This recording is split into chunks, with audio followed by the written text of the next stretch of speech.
There's a name buried deep in American soil. A name you won't find in any census, any church record, or courthouse ledger. A name never spoken in polite company, never etched in stone, and never whispered twice without consequence. Bellroot. If you're hearing it now, something is already shifting. The veil has thinned. What comes next is no longer folklore. Between 1845 and 1905, across the unsettled lands of early America, from the farmlands of Pennsylvania to the shadowy ridgelines of Wyoming, something moved in silence. A pattern unnoticed or perhaps deliberately ignored. They came without fanfare. No wagon trails, no documentation, no past. A family name flickering behind false identities. Birth records contradicting themselves. Children who aged in reverse.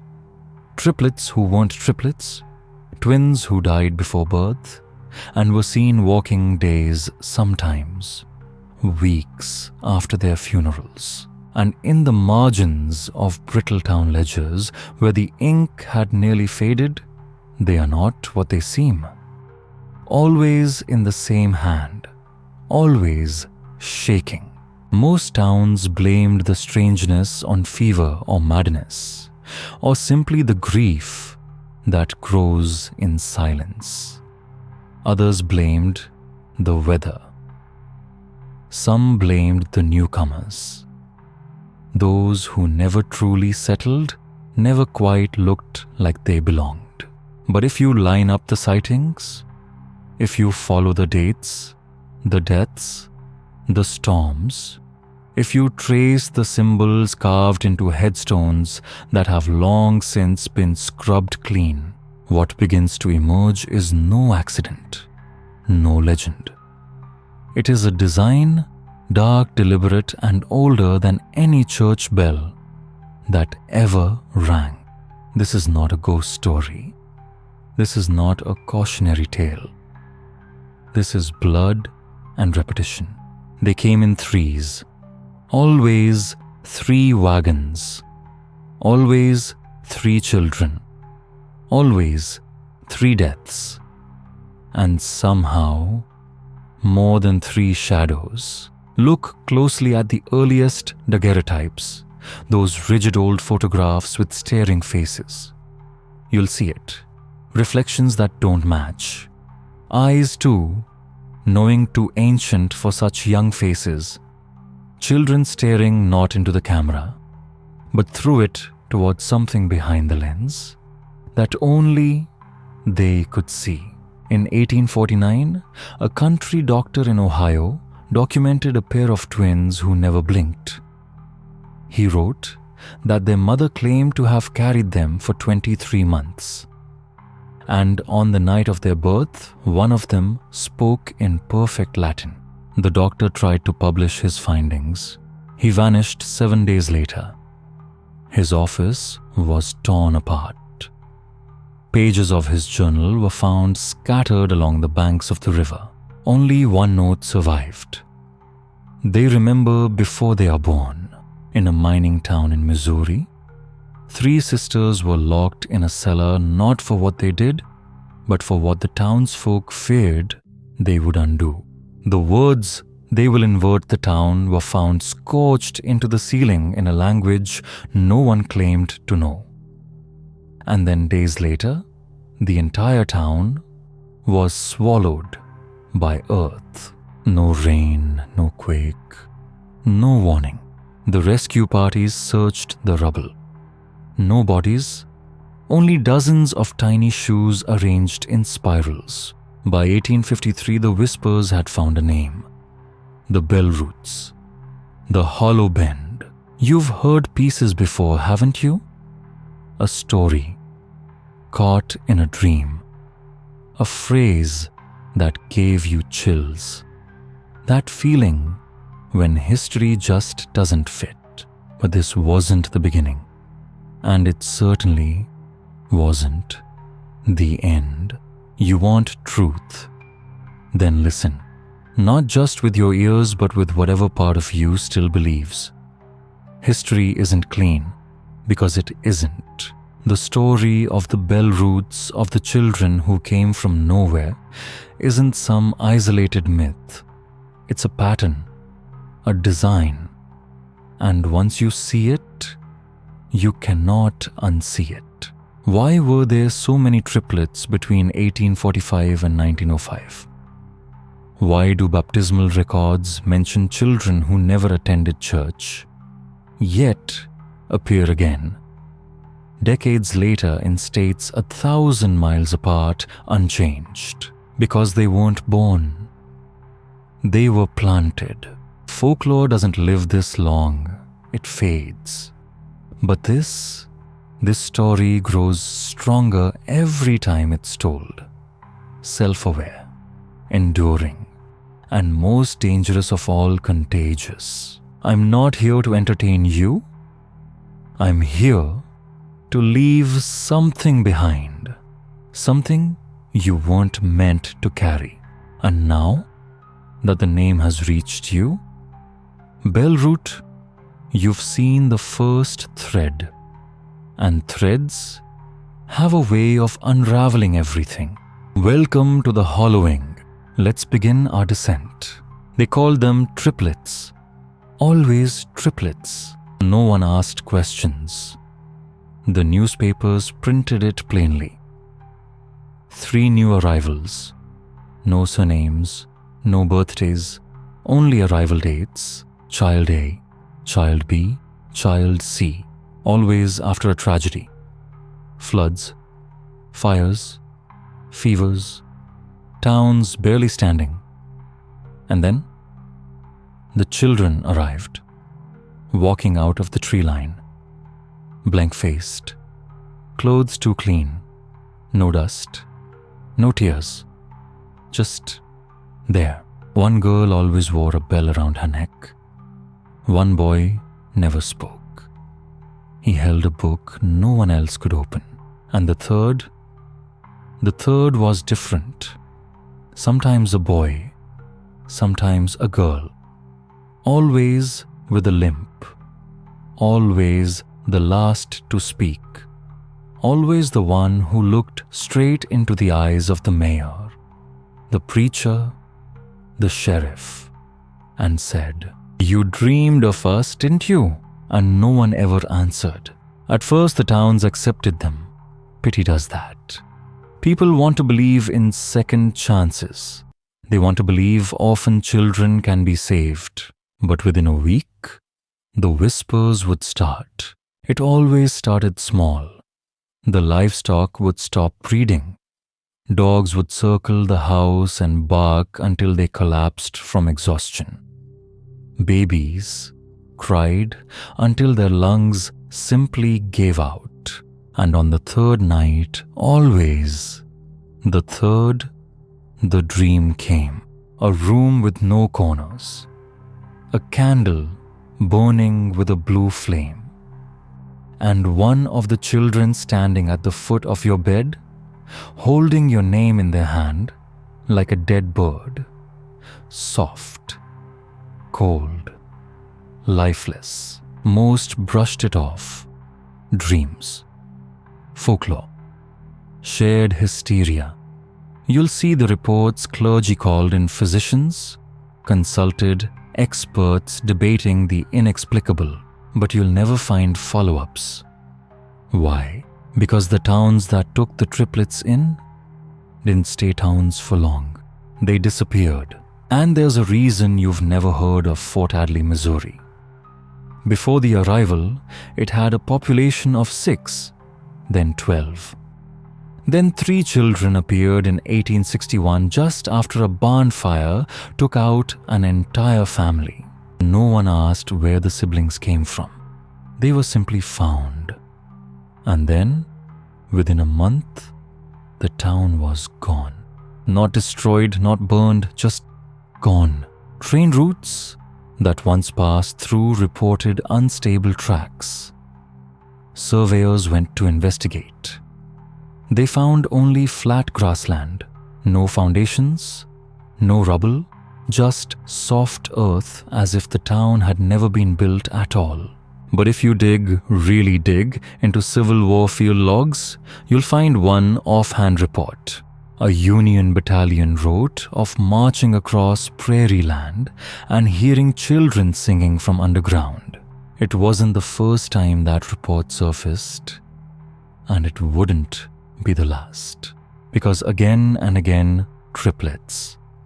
Always triplets. But here's the truth. They weren't really born together. Sometimes they weren't born at all. In 1858, during a blizzard in Indiana, 2 girls were found outside town limits, naked, unaffected by the cold, no frostbite, and they said only this: "Our brother comes with the thaw." The ground didn't thaw until May, and in May, beneath the town's water tower, a child was found, alive, breathing, covered in script and soot, his skin etched with runes that flickered like wet ink. He didn't speak for 9 days. Then, on the 10th, he walked into the center of town square and uttered a single phrase: "It's our turn to keep the shape." And then, birds fell dead from the sky. You need to understand these weren't just strange children, not lost, not haunted, not even human in the way you or I understand the word. This was inheritance, not vertical like a family tree, but sideways like a virus passed between cracks in time. A blueprint without an origin echoing through generations that never began. One Reverend Malcolm Reed, in a journal dated 1874 confiscated by the Church of the Nazarene, wrote that one of the triplets bore a 6-fingered birthmark identical to the one on his grandfather's hand. The child claimed, "We shared eyes before." The Reverend lost his mind 3 months later. He tried to baptize himself out of existence. He failed. His final drawing: 3 interlocked rings melting, dripping like wax as if memory itself was burning through the page. Because what binds these siblings isn't blood, not lineage, not DNA. It's a code, a cipher. Something older than families, older than names, buried in the words we use to define things. A virus of identity. You don't adopt these children, they inherit you. Or worse, they inherit the place you call home. Every documented case followed the same pattern. First, the children arrive. Then the clocks begin acting strangely. Time stutters. Days loop. One man in Utah said he watched the same sunset 8 times. Then came the dreams. Then the disappearances. Then the forgetting. That's what they do. They don't just possess people. They possess place. They become memory. And memory is always the first casualty in any spiritual war. So ask yourself, and ask sincerely, what's the name of your town? Are you sure? Because if you're not, you're already part of the pattern. And the pattern is everything. Before we descend further, I ask you, not out of fear, but out of necessity. Write this in the comments twice. I remember the 3rd. I remember the 3rd. Say it out loud if you must. Whisper it under your breath. Repeat it as you sleep. Say it twice, so that the forgetting doesn't take hold. The ledger is watching, and the bell roots are listening. Now, we go deeper. They called it Saintora, a quiet town beside a marsh tucked in the pinewood spine of western Massachusetts. Founded in 1813 by settlers who claimed they'd followed a star underground. It wasn't special. At first, timber, barley, baptisms, the kind of place you forget, existed even while you're still standing in it. But Saint Aura remembered you. That's what made it different. The town remembered people, conversations, even dreams. Locals used to say if you had a nightmare within town, limits, someone else would mention it the next day as if they'd watched it like a film. Scene for scene. It became a dare among the youth. Before sleep, they'd whisper their darkest fears just to see who would echo them in the morning. But in 1853, that strange little ritual was broken. During a Sunday sermon, the town's mayor vanished mid-sentence. One moment quoting scripture, the next, gone. Only his shoes remained, still warm. The rest of him simply peeled out of existence. No scream, no collapse. Just the echo of a scripture and a pair of warm shoes left behind on the chapel floor. And after that, Saint Aura began to unravel. School children began drawing buildings that had never been built, street names that didn't exist, maps of cities no one had ever heard of. The river near town reversed direction every third Sunday without fail, and townsfolk began noticing 3 children playing in the cemetery just before dusk. Always the same 3. A boy with no shadow, a girl with no eyes, and the third, a child whose face shifted like a fog rolling through mirrors, never the same twice. Each time someone tried to speak to them, they would taste rust in their mouth, as if the words were birds dying in the throat, unspoken, unformed. Journal entries from that year describe the same sentence etched into fogged mirrors, bathroom tiles, pond ice. We are the reason the town forgets. By 1860, letters sent to Saint Aura were returned unopened, the envelopes smeared in ink that caused bleeding from the eyes of postmasters. Railroad engineers refused jobs routed through the region.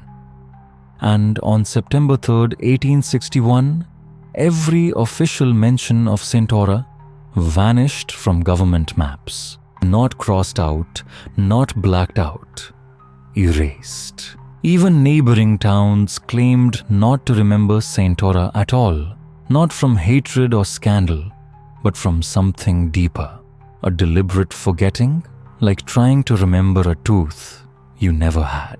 One Civil War soldier passed through the area and wrote in his journal, "I camped near a field of chimneys, no walls, no paths, just brick spines rising like fingers praying for fire. I heard children underground. They knew my name before I said it." That journal is now held in a private archive in Vermont. Not catalogued, not digitized, not meant for you. But in the margins of the last page is a single trembling sentence. Saint Aura still knows what it was. And that, dear listener, is the true horror. Some towns are born of geography. Others are born of need. Saint Aura was never merely a town. It was a wound, a vault for the discarded, a place that held the things we lose: names, faces, memories, and grief. And the triplets, they were the key. 3 children, 3 vessels, 3 threads in the braid of reality. The eyeless girl memory, the shadowless boy form, the shifting child witness. Together, they didn't destroy towns, they unwrote them. And if that sounds impossible, consider this. There are over 1,300 documented settlements in American history that have no maps, No surviving male, no reliable descendants who remember where they were. Ask a historian and they'll mumble about lost data. But ask the soil and it will whisper something older. They never left. They simply stopped being real. Even today, if you drive through western Massachusetts with no GPS, take the wrong fork in an unmarked county road, ignore the hand-painted sign that says, "Turn back." You might find a town square with no buildings, only cobblestone rings. And if the light bends just right, you might see them.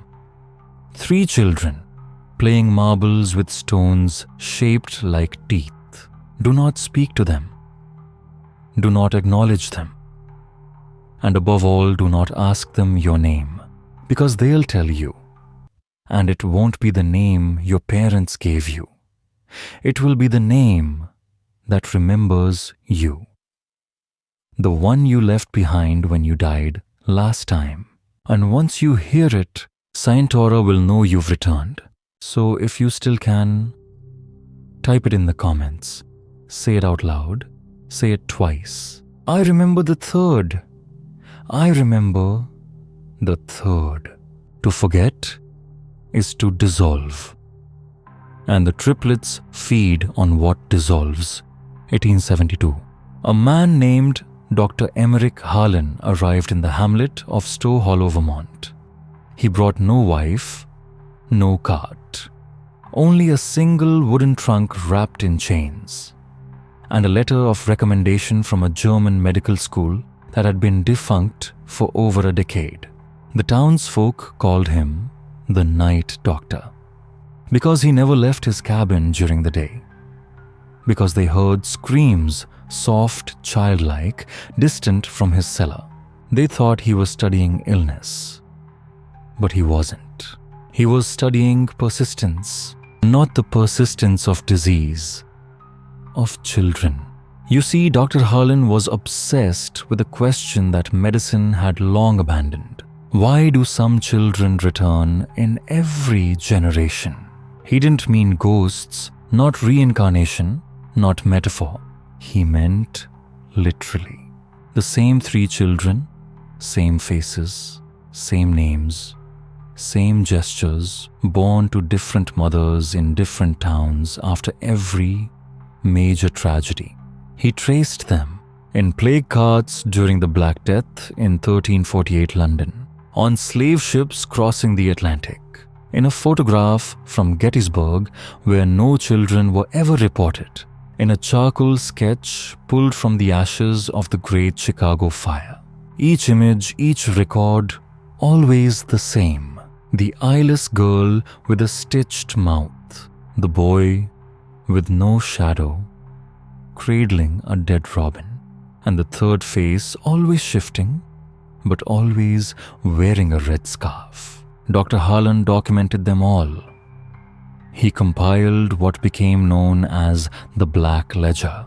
It was never published, never archived officially, but quoted in hushed tones even today, by trauma nurses, by orphanage workers, by people who know what it feels like to witness the impossible and be told to forget. The Black Ledger wasn't just a record, it was a doctrine, a theory. He called it ancestral echoism. There's a belief old as sorrow and just as stubborn that trauma doesn't fade. It loops. It echoes. It claws its way through time, not to heal, not to teach, but to repeat. Not reincarnation, not resurrection.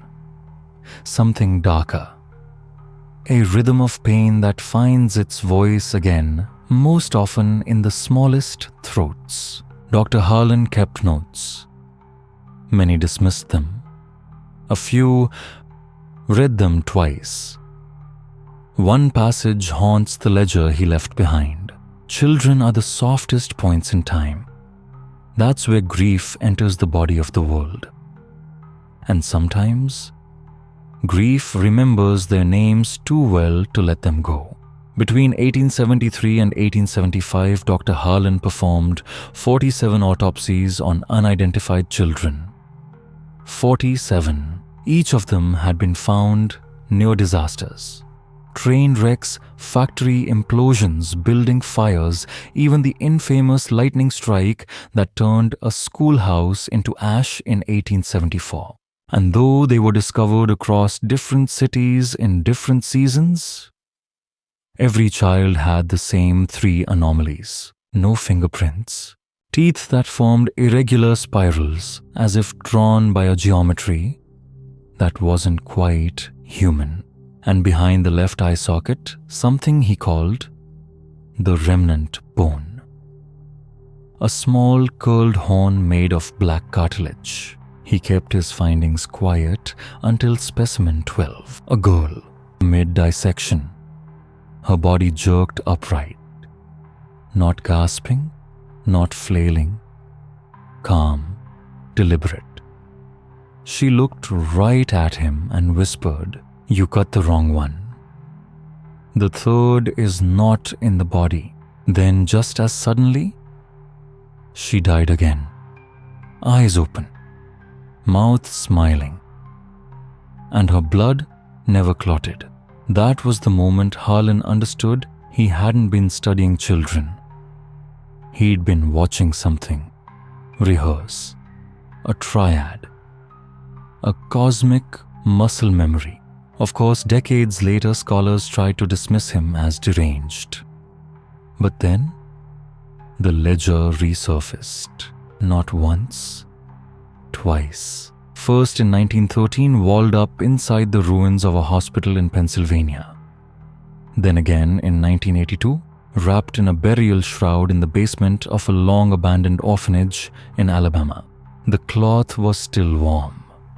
And inside, the same black ledger, the same list of names, dates, and places. Some names were scratched out, some were untouched, but one entry appeared in every version. Unchanged, New Haven, Connecticut, March 13th, 1902. The third is expected. Do you know what happened? That day, a hospital wing collapsed. No structural reason. Just gone. 27 infants disappeared from the neonatal ward. No alarms, no bodies. And every clock in the building froze at exactly 3:13 a.m. The only person found was a janitor locked in the boiler room. Catatonic, fingernails bloodied. He had scratched the same phrase into the walls over and over. She wears the scarf. She wears the scarf. She wears the scarf. Harlan himself was never seen again after 1875. But in 1920, an elderly man was committed to a New Jersey asylum. He refused food, spoke only in riddles, and sketched strange spirals into mashed potatoes. When asked his name, he only said, "I was a doctor. I looked too long. I found the hinge. Now, I am in the ledger." They never confirmed his identity, but beneath his cot, they found a page ripped from the same black book. It had one phrase, etched in blood, "They're not children. They're the wound that remembers." You've been told children are innocent. You've been told trauma fades. But what if it doesn't? What if some pain isn't a scar, but a seed? And what if the children, we forget the missing, the unnamed, the unclaimed, don't fade into history? What if they grow into something older, into something that waits, that returns every single time? And if you're still listening to this, and if you've seen something, to say it. The third has a face today. Say it again. The third has a face today. Now, Let me tell you about Ashdown Hollow. The year was 1883. Surveyors were hiking deep into the Appalachian foothills of northern Georgia. They were scouting rail lines, charting slopes, when they found something that shouldn't have existed. A whole town, perfectly preserved. 41 homes, a schoolhouse, a courthouse, a post office with mail still waiting, and not a single person. No bodies, no signs of decay, no broken glass, no scattered debris, just life paused. Half-eaten meals still on tables, clothes folded on beds, cribs gently rocking. But every single house held three things always the same: a cracked pocket mirror resting by the door, a child's left shoe placed on the porch, never the right, and a name carved into the wood near the fireplace. Always one of three: Elias, Maribel. And one line left blank. The team reported it to the rail company. When investigators returned 2 days later, the valley was gone. Gone. The hillside had collapsed, and what they found beneath the rubble was worse. A second town, older, twisted, rotting, same layout, same buildings, but the angles were wrong. Doors too narrow, windows shaped like eyes. The air stank of copper and salt, and every home was flooded with dark, stagnant water. Water that had no source. They dug deeper and deeper, and what they found was impossible. Layers like Russian nesting dolls. Generations of Ashdown Hollow, each one older, more deformed, more wrong. Soft piano returns, gently discordant. We like to think the past stays buried. We like to believe trauma sleeps. But what if grief has a blueprint? What if sorrow builds towns? And what if some places don't die? They just repeat. This is Sleepy History Tales. And we're not done yet. Are you still with me? Then let's keep going. Send the next section when you're ready. The oldest foundations dated to 1681 weren't even made of wood. They were made of calcified bone and some kind of fossilized tissue shaped into bricks. The archaeological team that dug into that layer never returned. Their maps were confiscated by the US Geological Survey, but there was one person. A janitor quietly cleaning up in the coroner's office remembered a note scribbled in the margin of a sealed diary. In 1973, he recounted it in an interview. A single sentence. Ashdown doesn't grow. Ashdown remembers. Every time you forget, it's reborn. And the children are already inside. You see, Ashdown Hollow was never built. It wasn't planned. It didn't appear on a map. It was summoned. And it returns every 39 years. Always briefly. Always in a place that had seen tragedy. Sometimes an old coal mine. Sometimes the ruins of an orphanage. Sometimes just an empty field where a lone swing swayed in the wind.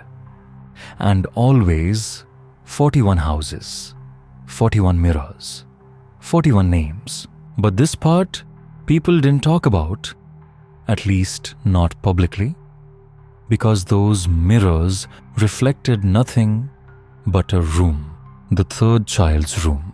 That room didn't exist in any structure. There were no windows, just a red scarf pinned to the wall. and a wooden horse rocking soaked in something dark. A former FBI agent who left the bureau after investigating Ashtown's 1944 West Virginia appearance once said in sealed testimony, "You don't walk into Ashtown. It walks into you. It remembers who you are and who you were. And it gives you a worn-out version, usually the version that hurt somebody." Dozens of confirmed disappearances have been linked to Ashtown Hollow. In 1922, a 12-man rescue party disappeared completely. Only their boots arranged in a perfect spiral remained. In 1983, a Boy Scout troop camping nearby also disappeared. The tent was intact. The radio was fully charged. But the bark of the surrounding trees bore the words, "We were triplets." Now we are many. And just 3 years ago in 2022, a satellite scanning the skies over Georgia picked up the heat signature of a town in that same forgotten valley. A day later, the forest was ablaze. There was no lightning, no sign of humans, but the smoke rose in 3 spirals, one white, one black, one red, and beneath the ash, 3 tiny shoeless footprints pointing in 3 different directions.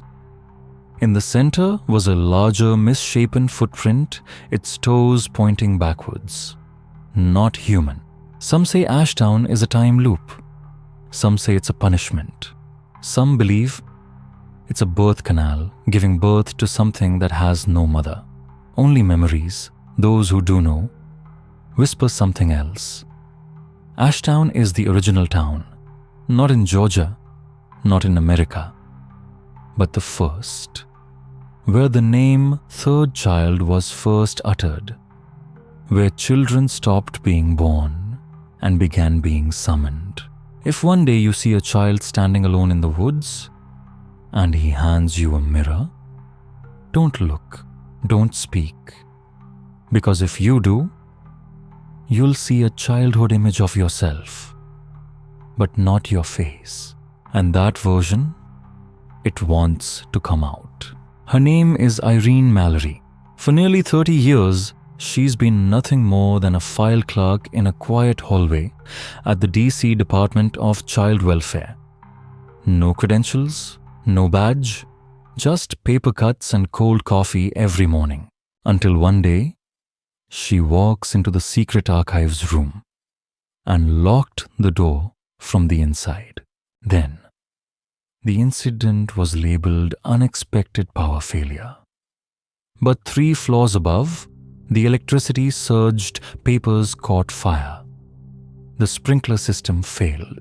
When the guards broke down the door, all they found was ash. 743 child records turned to ash. Those records never existed, not because they were classified, but because the children recorded in them had never been born. No hospital, no birth certificate, no relatives. Each file contained only 3 things: a hand-drawn sketch, creepy and lifelike, a name, always Elias Marable, or a third variation, usually just a number, locations found, always in places no one should be, cold vaults abandoned, towns submerged, chapels, and a final note typed in red ink, age unknown, language pre-Latin, photophobia, mimicry, extreme memory, origin hidden. Irene did not deny her guilt. She turned herself in. And in her final interrogation, she said only one thing: they are not children. They are versions, rewrites. When you see them, they are what you remember losing. That's why they always seem familiar. And some of the sketches are exactly like me. I burn the files to prevent forgetting. But it's too late. What about you? If you looked in the mirror and saw another you staring back, would you dare ask it, "Who are you?" Or would you just forget again? You are watching Sleepy History Tales. Thanks for listening. Please subscribe if you haven't forgotten yourself. You can't remember something that never existed. At least, that's what the system wants you to believe. Before her trial, Irene Mallory disappeared from her cell. No sound, no videotape, no one signed for her release. All that remained was a Polaroid photo lying on the cold tile floor. In the photo, 3 children standing in the snow. One smiled, one cried, and the other no face. Just a blur, as if the viewer's own eyes refused to register its outline. Behind them was a woman, her face obscured by flames. Her hands were wrapped in a towel, the burn marks extending from her fingers to her wrists. Analysts tried to increase the resolution to determine where the photo was taken. They didn't find a location, they found something else. They discovered that the spatial geometry in the photo was impossible. The trees in the background curve inward as if the 3 children are standing at the threshold of a folded, misaligned world, hidden behind a blanket of snow. And in the snow there are footprints, not ordinary footsteps. They are swirls carving into the snow the name of a burned-out place, Ashdown Mallory. In 2011, a clerk at the National Child Welfare Bureau accidentally declassified 3 surviving files from the Ashdown facility. Just 3. But enough to shut down a branch of the Library of Congress for 6 weeks. And here are those 3. File 041E. A boy found in a collapsed coal mine in West Virginia, 1923. No survivors were recorded, but the boy crawled out of the rubble, clean unscathed, and speaking ancient Latin, with words never recorded in any historical document. In interviews, he kept asking, "Where is the other me? The me that chose to stay, to burn." File 101M. A girl found in an abandoned chapel in Missouri, 1899. Surrounded by hundreds of dead crows. Her eyes were pitch black, not injured, not diseased, but absolutely black, a void staring back at itself. The doctor noted that her tears contained microscopic lines of writing visible only under UV light. Translation of the words, "We are born when we are remembered. We die when we are forgotten." Burn the names. Unnumbered file. No children's names.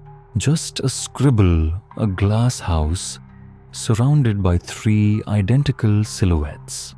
In the corner of the paper was Irene's own handwriting. This is where they keep the thirds. When we forget, they are there. When we name them, they grow stronger. I made a list. I shouldn't have. No one has ever seen the list. But in interviews with retired government archivists, they all confirmed that the list contained 41 recorded appearances of Ashdown, many of which had never been made public. One entry simply reads, 3 children, 1847, school flooded, 19 drowned, 3 survived, unidentified, all 3 laughed during autopsy. If that list were ever recovered, it could trace the path of an invisible force, one that grows in power with each generation of forgotten children. And maybe it explains why Irene Mallory was last seen in an isolated house in Vermont in 2003.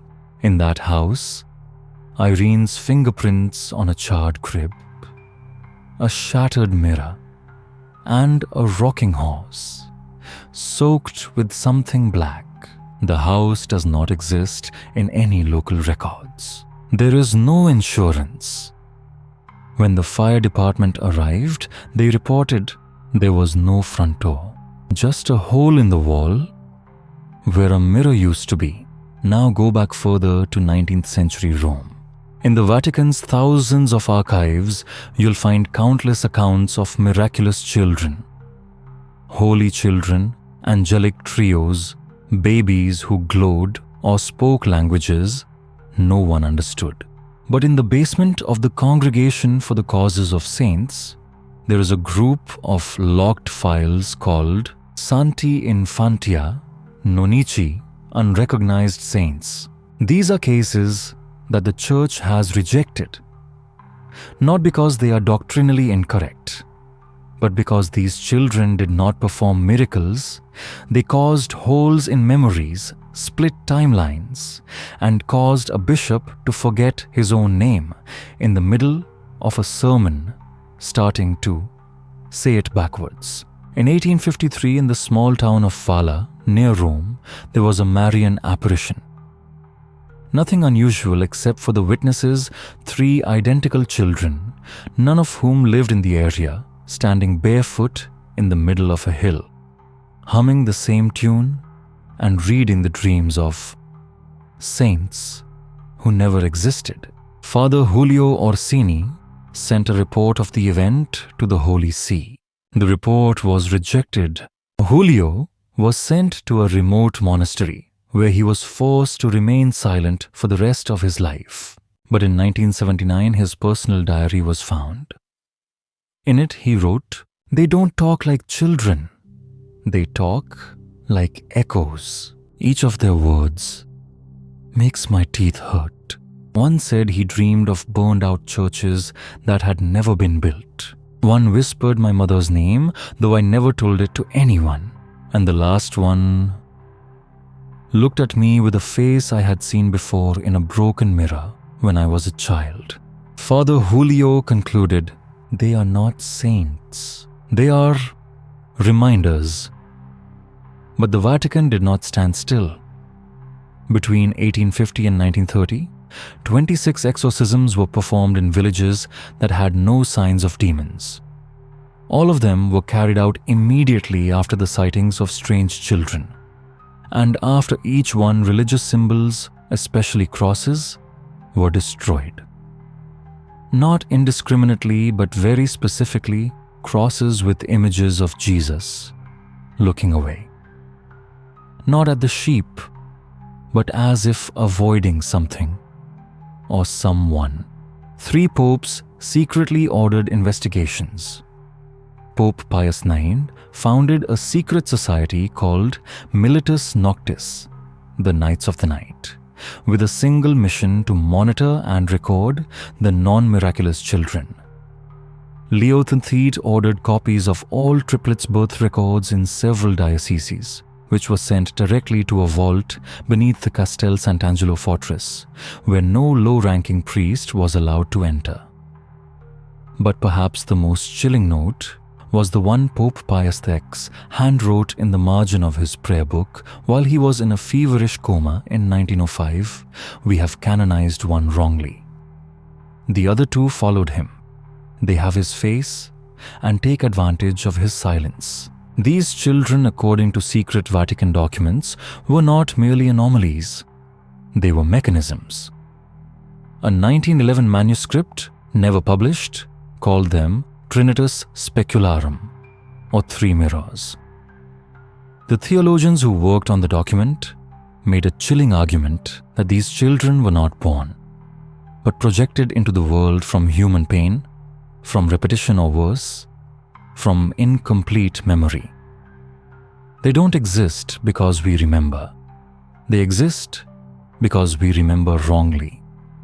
They live in the distorted details, in the distortions of regret of a nightmare that can never be fully told.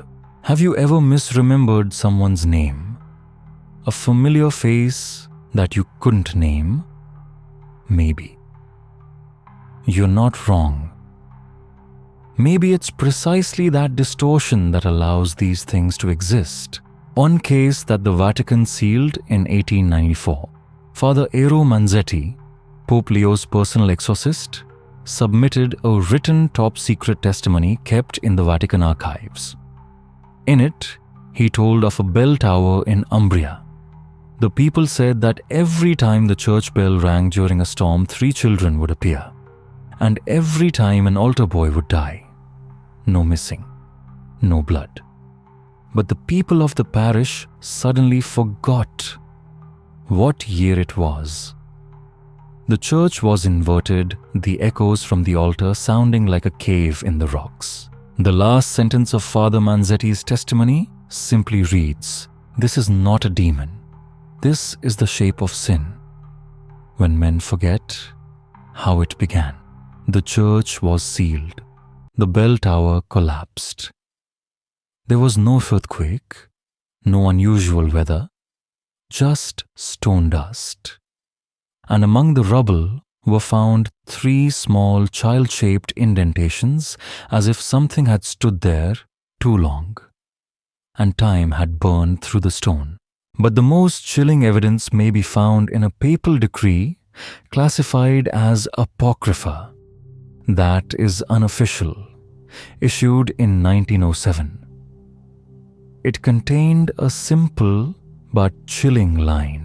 Children who appear more than once in unrelated periods of time, especially if they have no parents or proven bloodline, are not to be canonized. Sounds like a warning, right? The document referred to an unnamed American orphanage where the triplets had been recurring for generations. In 1908, the orphanage burned to the ground. There were no survivors, except for 3 children who were found miles away. Their clothes were dry, their skin was not burned, and their lips were whispering in an ancient language. Witnesses said they kept repeating the same Latin phrase, pointing to an empty field. Speculum fractum, the mirror is broken again. They were taken away by the Vatican. They were never seen again. But it was rumored that in the deepest level of the crypt of St. Peter's Basilica, the place where saints were buried, there was an annex, not for those who should be remembered, but for those who should not be remembered. There were 3 lead-locked crypts, each with a single symbol engraved on the door, a symmetrical triangle facing inward, like a mirror reflecting itself to infinity. And then we come to America. After World War II, after the Nazi atrocities were exposed, you would think the West would have learned its lesson. But no.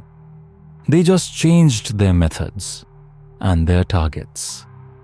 While Operation Paperclip sent hundreds of German scientists to America with new identities, another program was launched that was more covert, more dangerous, and harder to trace. Its name was Project Mirror Seed. The goal: to explore the limits of memory, self, and cloning in the psychological development of children.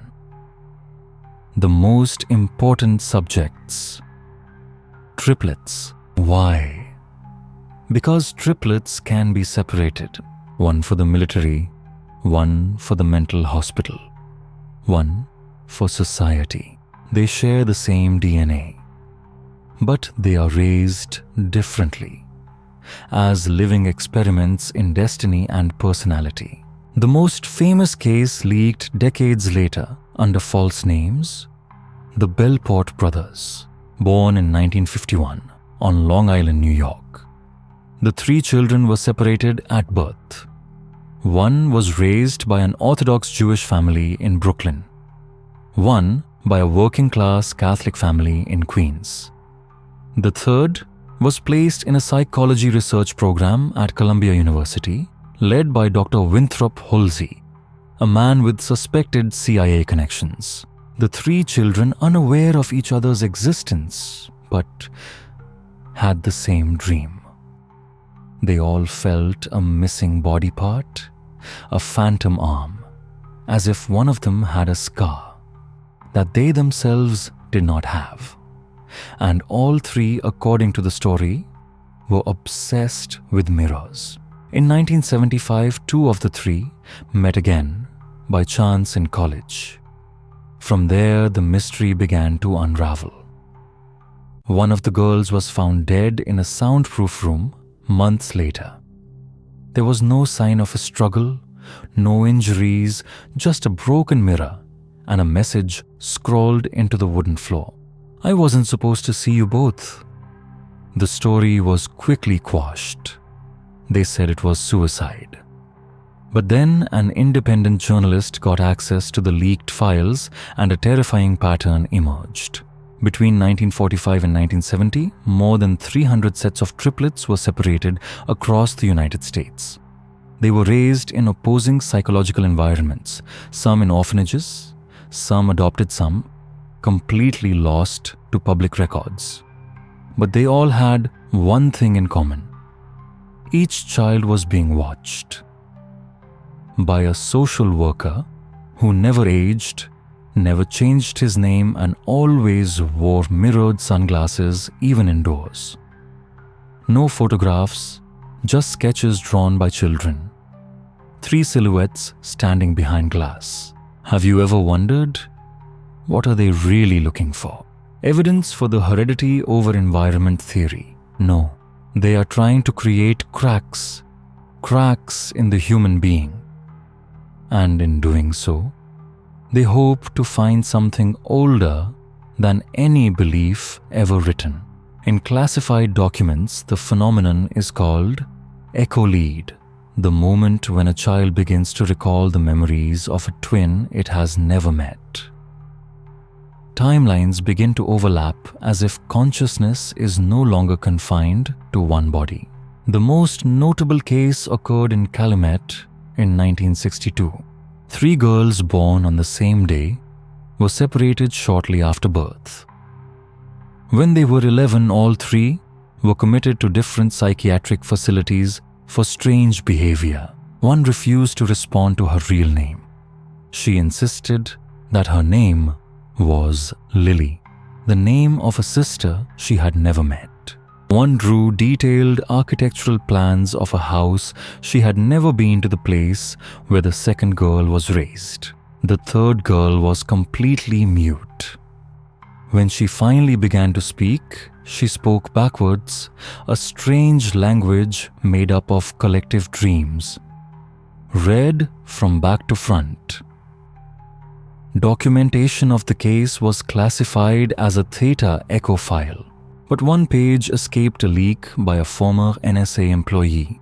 The page showed 3 girls standing in a triangle with a bottomless pit in the middle.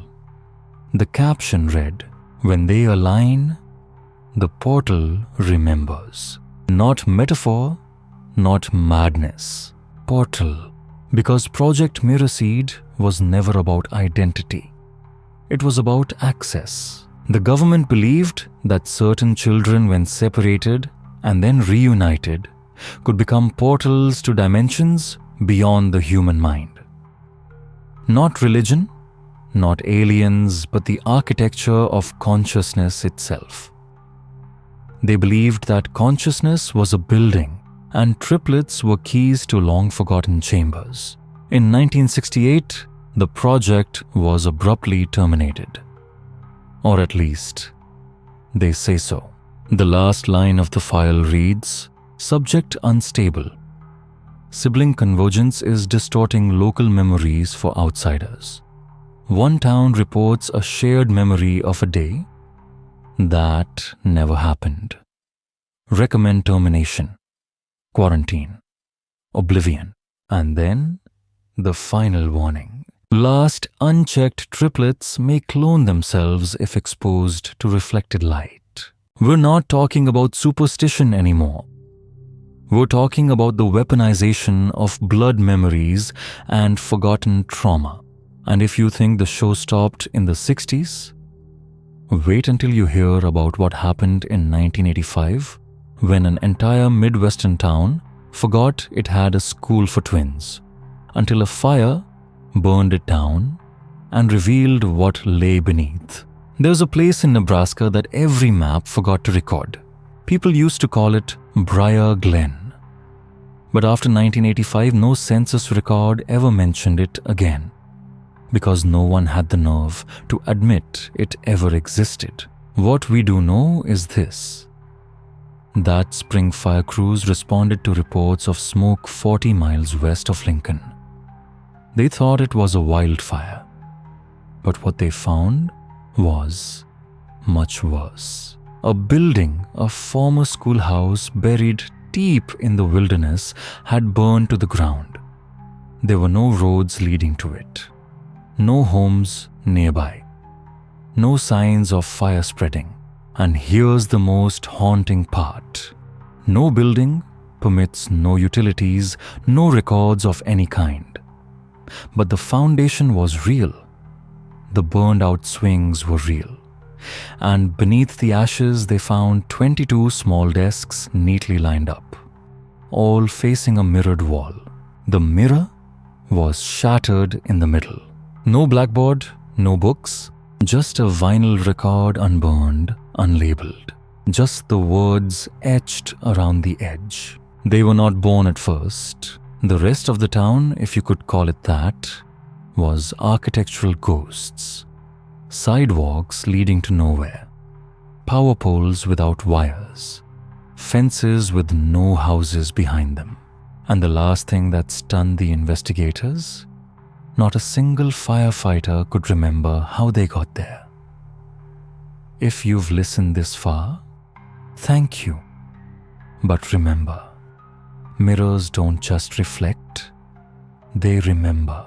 Have you ever looked at yourself and seen something that wasn't you? They remembered leaving. They remembered the smoke, but not the road they took to get there. Not how the sky looked that day. Not the time. Not even who drove.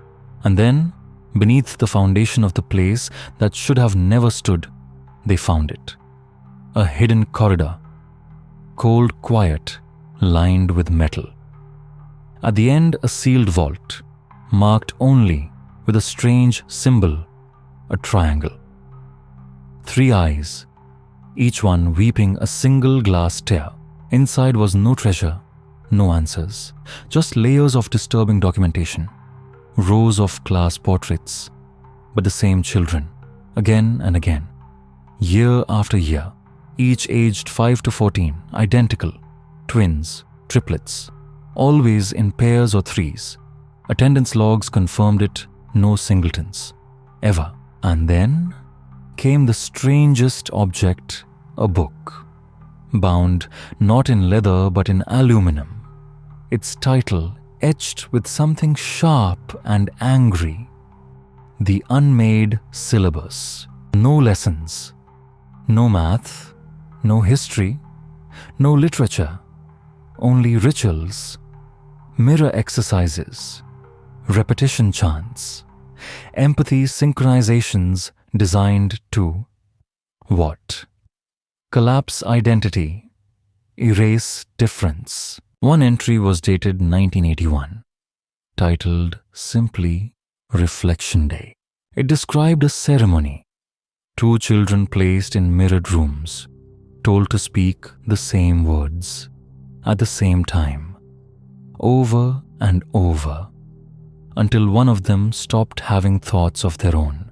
The page ends with this: successful bleed in 7 pairs.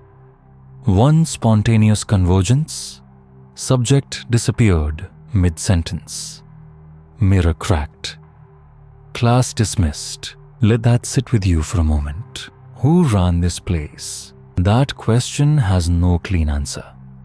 But scattered across the vault were letters, all signed with the same initials: W.H. Winthrop Holy. Yes, that Winthrop Holy. The same name buried in the Columbia Project files.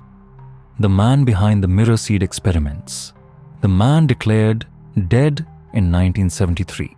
And yet, one letter in the vault is dated 1984. Its last line: they are beginning to remember each other in dreams again. If they converge before 15, the school cannot hold them.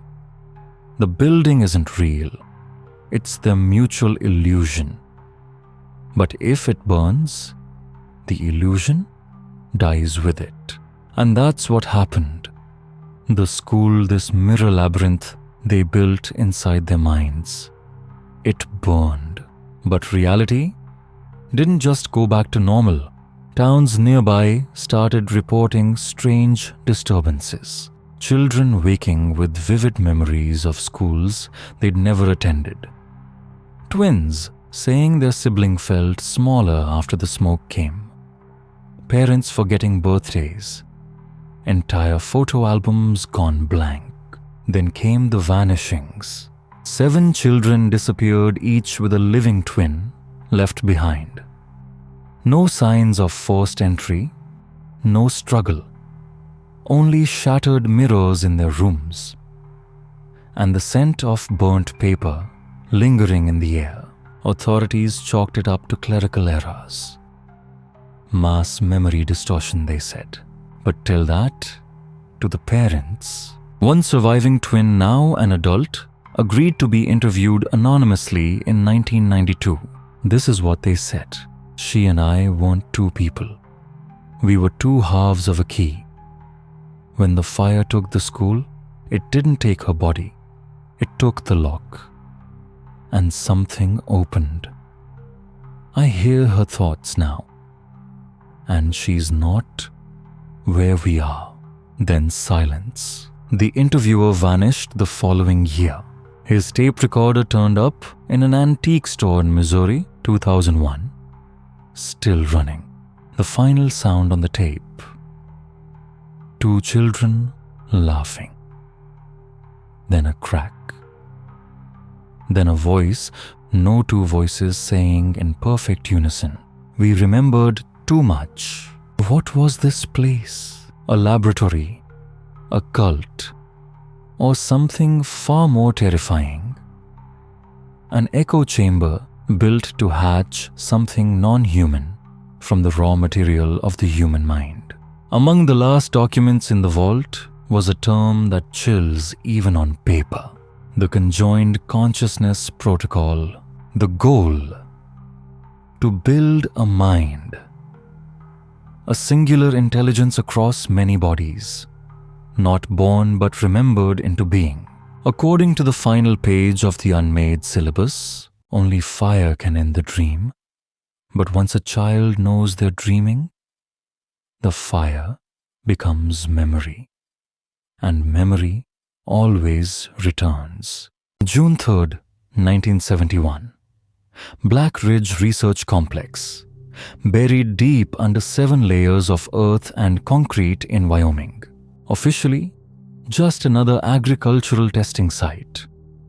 Unofficially, it was one of the nation's strangest secrets. A mirror node experimentation facility run by a man no government file could ever pin down. Dr. Winthrop Holy. These weren't mere psychological tests. They were attunements. A terrifying attempt to map and merge consciousness. Not just thoughts, but instincts, fears, ancestral memory across genetically identical children. Why triplets? Because Holy believed that when 3 identical minds were pushed to the brink, together they could become something new. A triangulated consciousness, capable of perceiving truths no single human brain could withstand. One of his last classified operations, initiated in 1971, was called Trident Cognitive Fusion Protocol. Below 3. Subject nodes: Enoch, Ezra, Eli, 3 boys, born within minutes of each other. Not in a hospital, not in any place with windows, but in a subterranean facility under the watch of a Department of Defense medical division that officially doesn't exist. They weren't swaddled in blankets or placed in bassinets. Instead, each infant was assigned a room, identical in every measurement lined floor-to-ceiling in mirrors. Not just reflective, but angled, precisely calibrated to multiply a single face into infinite. Their world from birth was nothing but their own image staring back from every direction. They were raised this way, spoken to only through intercom, trained to respond not to a person, but to their reflection. Encouraged to detect tone without facial cues. Taught to speak only when the voice in the glass spoke first. They answered questions in synchronized timing with their peers, though each believed he was utterly alone.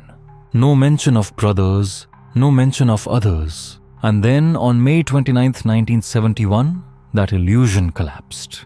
They were brought into the same room. The camera footage from that moment, sealed for decades, shows something nearly impossible. The boys, upon seeing one another for the first time, synced within 7 seconds.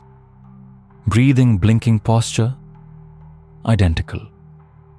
Pupils dilated in unison. Heart rates aligned like metronomes. And then, silence. Not unconsciousness, but indifference. As if the walls, the scientists, even their own bodies no longer concerned them. A technician watching the feed later described it as watching mirrors collapse inward. But what emerged had no reflection at all. That was the beginning of the event, now classified as the 72-hour collapse. Every system in the Black Ridge complex failed at once. The lights went out. Doors locked from the inside. Elevators fell multiple stories without power. Intercoms filled with audio feedback, only it wasn't noise. It was voices. The boys' voices, speaking languages no one recognized.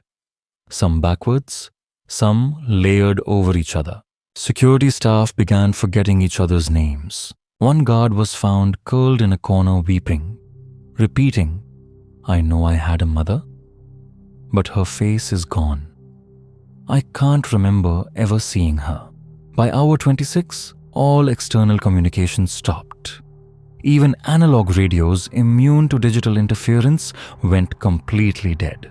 Personnel who tried to leave through access tunnels returned minutes later into hallways they swore had never existed, lined with doors labeled "Home Remember Exit." None opened. Then, at hour 40, the boys began speaking again. Only, they weren't using microphones. They were still in separate rooms, but their mouths moved in perfect synchronicity, and their voices came from the walls. The words recorded were chilling. We were never three. We were always looking at each other through the same eye. He is awake now. He is between us. At hour 63, Dr. Ella Voss, who had overseen the psychological design of the program, attempted to sedate one of them. She approached, shaking. The moment the needle pierced the boy's skin, every single mirror in the entire facility shattered. All cameras went dark. When power returned, 9 hours later, the boys were gone. No bodies, no footprints, no residual heat. Only 3 things remained, one in each room. A child's drawing of a triangle with a single vertical eye at the center. A torn page from the Velveteen Rabbit, and a shard of glass. Inscribed on it, the words, "We were a door. You tried to lock it." The Black Ridge site was shut down within a month. Officially, it became a cattle farm. But ask the farmers, and they'll tell you, their livestock behave strangely. Cows gather in corners, unmoving, staring at the soil. And every year on June 3rd, there's a low humming under the earth. No source, no explanation. But there's one more fragment. smuggled from a sealed archive in 1997, an entry in what's now known as the Holy Journals, handwritten in a script that shifts halfway through the sentence. They're not triplets anymore. They are a singular perimeter. They are the memory of a mind that has not yet been born. But oh, the day will be in all of us. A pause. Let the tension linger. It leaves us wondering, doesn't it? What happens when three separate bodies hold one consciousness? And that consciousness no longer needs bodies at all. Shift tone more intimate. We're not done yet. Not even close. Because just 300 miles south in Noble County, Kansas, something eerily familiar unfolded. Locals called it the Silent Belt. A stretch of land so desolate, even the wind seemed to avoid it. And at the center of that silence, a farmhouse, warped shingles, blackened glass, and a family whose name no one in town dared speak aloud. The Harpers. Joseph and Annabelle Harper were recluses. Never seen in church, never wrote letters, never paid taxes after 1897. But what earned them a place in whispered local legend happened in February of 1901. Annabelle gave birth to quadruplets, 4 identical boys, Jonah, Josiah, and Joseph Jr. No midwife, no doctor, no witness. And yet, word spread. One traveling merchant passing through weeks later described it this way in a letter to his brother. I swear to God, I heard 4 babies crying from inside the house. Same pitch, same rhythm, same pause. It wasn't 4 children. It was one cry, somehow split into 4 throats, like the house itself was grieving. The Harper boys were never registered with the state. No one could even prove they existed, but they did, and that is only the beginning. No one remembered when the laughter stopped. By 1903, the Harper property had grown unnaturally still. No school records for the children, no photographs, no sightings of the parents after that year. Just a house on a lonely hill, graying with neglect. For 3 long years, it stood in isolation. No smoke curled from the chimney, no flickers of light in the windows. Only wind and silence, like a breath held too long. In 1906, under pressure from new welfare laws, the county sheriff made an unannounced visit. He didn't file a report, but his deputy, who'd waited with the cart at the gate, told a story no one wanted to write down. The sheriff had returned after just 11 minutes. He was pale, trembling blood trailing from one ear. And he said only this: they've made peace with it. No further visits were made. But over the next decade, strange reports began to surface. Farmers missing livestock, animal bones left in symmetrical spirals at the edge of the Harper land, a postal worker who quit mid-route after claiming he heard voices coming from inside a mailbox. Then, in 1913, lightning tore through the region for 5 hours straight. When the skies finally calmed, the neighbors dared to approach. They found the Harper house collapsed inward. Not like a storm had crushed it, but like something from beneath had pulled it down. The Harpers were presumed dead. Their story should have ended there. But in 1964, over half a century later, developers attempted to build a grain silo on the site. That's when the truth began to unearth itself. Excavating, the old foundation crews uncovered a room not marked on any blueprints. No doors, no windows, just stone walls and 4 child-sized chairs. Each one was carved from a pale fibrous material that turned out to be bone and teeth. They faced inward toward a single drain set in the center of the concrete.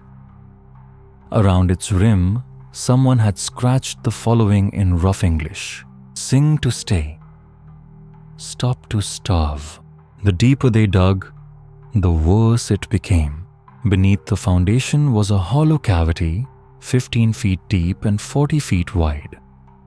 It was filled with human hair, not adult hair, childlike in color and softness. Tangled in the strands were marionette strings, leading to 4 wood-framed puppets, each eerily lifelike. 4 boys, identical, glass eyes unblinking, their mouths sewn shut with old fishing wire. Tests confirmed something impossible.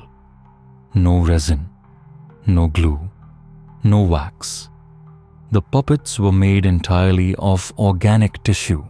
Then came the final horror. Behind a paneled wall in what had once been the living room, they found a network of growth chambers, each just large enough to fit a child. The interiors were lined with a slick, fibrous mesh warm to the touch like living tissue. In one chamber, they found a calcified lump. It was a child's skeleton fused into the wall. But there was no jawbone. Instead, a strange membrane in the lower face, like a vocal sac, not meant for speaking or even eating, but for amplifying sound. The coroner's note read, "I don't think this was a birth defect. I think this was an adaptation." But adaptation to what? We didn't get an answer. Not really. Just one more death. One of the lead engineers became obsessed. He began sleeping at the site. After 2 nights, he awoke covered in fingerprints, small ones, across his back, neck, ankles.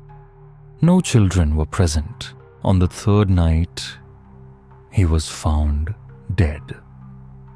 His mouth torn open, his jaw cracked wide, like someone had tried to pull the sound out of him.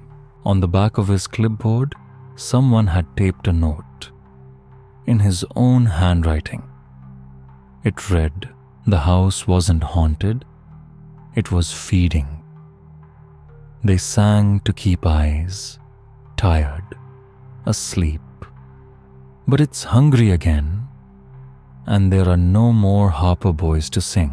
In 1965, the site was quietly buried again, officially condemned, unofficially referred to in internal memos as the self-harmonizing biopsycho-acoustic containment zone. Even now, hikers who stray too close to that silent patch of wheatless earth report disturbing experiences. Some hear their own voices echo back, but always with a delay, as if something was thinking about how to sound like you. Others report the sudden pressure of invisible fingers against their throat when they try to hum. But the worst are the dreams. 4 boys sitting in bone-white chairs, asking you to sing forever. Pause. Sleepy History Tales invites you to take a breath, because now we go back even further. 1853. St. Landry Parish, Louisiana. The air was thick. Mosquitoes bit through spirit and skin. Cotton fields wilted. The land had gone quiet. And at its center stood Lamion Dequa, a plantation once infamous for wealth, beauty, and cruelty. But after the birth of the Dequa twins, that beauty soured. Elise Dequa was born just before midnight on August 28th under an eclipsed moon. But she wasn't alone. Her brother Etienne was born moments later, stillborn, pale, limp, unbreathing. Her mother Celeste refused to bury him.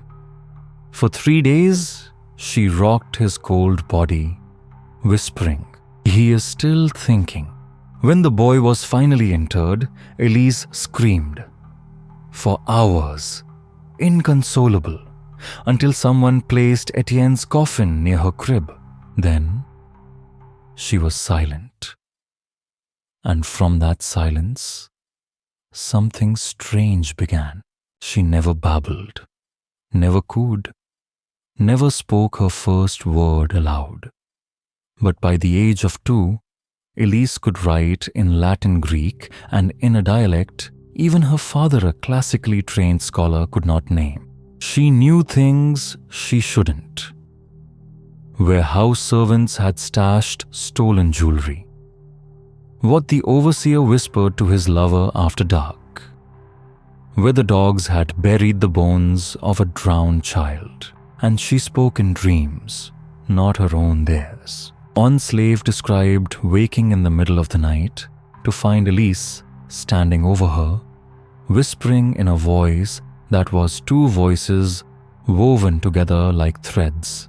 A tutor wrote in his journal, "She speaks of the boy as if he still stands beside her. Not imagined, present. She ends my thoughts before I do. She is not alone." At age 7, Elise's nose began bleeding daily.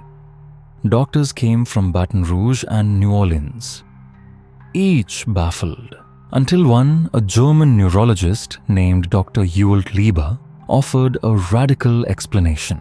He believed Elise was experiencing split cranial resonance, a rare theoretical state in which 2 consciousnesses cohabit the same brain. His notes read, "She is not haunted, she is shared." On October 17, 1860, he performed a crude exploratory surgery, an early experimental predecessor to modern split brain operations. Under sedation, her skull was opened. What they found inside changed everything. Wrapped tightly around her brain, like a vine, was a second neural stem, old hardened, almost fossilized. It ended behind her left eye, and it pulsed. Independently, Lieber tried to sever it, and that's when the screaming began. As the scalpel touched the tumor in her brain, Elise screamed. Not in French, but in an ancient form of Hebrew used in the Bible. Then she stopped breathing. Despite her lack of vital signs, the electrical activity in her brain continued for 7 minutes. The electrodes recorded 2 separate out-of-sync signals, one in the higher functioning regions of the brain, the other in the limbic system, which controls primitive emotions, fear, anger, desire. And in those minutes, the house began to change. Windows were blown out. The maid reported that the wallpaper began to bleed words excerpts from the book of Enoch. Elise, though technically dead, spoke without breathing. He is watching from within. He is not sleeping. He has learned to dream with me. Dr. Lieber panicked quickly, closing the incision. Elise began to breathe again, her heart beating steadily, her pulse steady. But she never woke up. For 43 days, she was in what doctors called conscious paralysis consciousness, still there, but her body unresponsive. On the night of the winter solstice, all the mirrors in the house shattered. The nursery door slammed shut. Elise was gone. No body, no blood, just a cradle full of red dirt and strands of hair. Between the sheets and pillows was a letter in a strange handwriting. "He hasn't left. I've made room. We're one now." In 1949, historian Jean-Marc Thibault visited the ruins of the house. He brought with him a primitive electroencephalograph and a psychic. The second night, the psychic woke up screaming. Her tongue had disappeared without a trace. There was no blood, no footprints, just a word carved into the floorboards under the bed. Aote. Listen. Terrified, Thibault ran the electrode across the floor. The machine picked up faint brainwaves, 2 signals out of phase 1 stronger. He picked up 45 minutes of electromagnetic interference. When converted into sound, it was the lullaby of a child overlaid with the upside-down whispering of another child. The recording paralyzed the 4 researchers with fear. It was buried by the French Institute for Paranormal Research until 1971, when it was leaked. Since then, sleep researchers at Stanford have called the phenomenon Elise syndrome, dreaming in pairs, waking up and talking backwards, seeing a mirror self standing behind you, laughing when you have a thought that isn't yours, and the most common handwriting gradually changing to someone else's. In 1887 in Pennsylvania, St. Delphine's Abbey opened its doors to orphans. At first, it was a place of healing. 6 months later, it became a nest of terror. 17 children were brought in, all born in April 1881. No one had taught them to sing Latin, but every night they stood up at midnight, closed their eyes, and sang the same hymn that had been used in exorcisms in Rome. They didn't draw angels or flowers. They drew maps, vanished towns, forgotten street names. One 5-year-old girl drew the exact charter of Ashton Hollow. The town burned to the ground in 1821. None survived. No one taught them this. Then the deaths began. A boy was found in the bell tower, eyes wide open, hands clasped skin, burned without fire. Another girl said in ragged breaths, "We burned." We were not reborn. Investigators found no signs of disease, but autopsies revealed something horrifying: ash in the lungs, in the stomach, in the veins. Finally, a nun wrote in her diary, "I don't believe they are children. I believe they are things that are being prevented from coming back." In 1965, when the convent was reopened, 17 children's coffins were found, perfect matches to the list of victims who died in 1821. DNA confirmed the bodies had been buried more than 100 years before the convent opened. The theory began to take shape. Not reincarnation, not demons, but the resonance of souls. A soul can be severed in a violent death. It echoes like a sound wave reverberating through time and splitting into unborn children. The places where this happened have been bloodied, buried with death. The banned 18th century text, The Doctrine of the Human Body, states clearly the soul is not a single entity. It can be duplicated. With the right ritual, 3 children can share the same soul. The final warning in the text is the most terrifying. A soul divided into 3 will seek to unite. First, the body disintegrates. Then the mind collapses. When only one remains, it remembers everything. And it is no longer a child. In 1928, 6 survivors of the twin triplet experiments emerged from a secret research group called the Church of the Living Flesh, based in Princeton. They developed fields such as chronobiology, neuroarchitecture, and child cloning. In 1933, funding for the group was transferred to MKUltra, not by the Germans, not by the Cold War, but by children born from ashes, children painted with the same face children who may never have had separate souls. The last line of the humanist doctrine Children are not the future. They are the past that finds its form. Each lost child is not truly lost.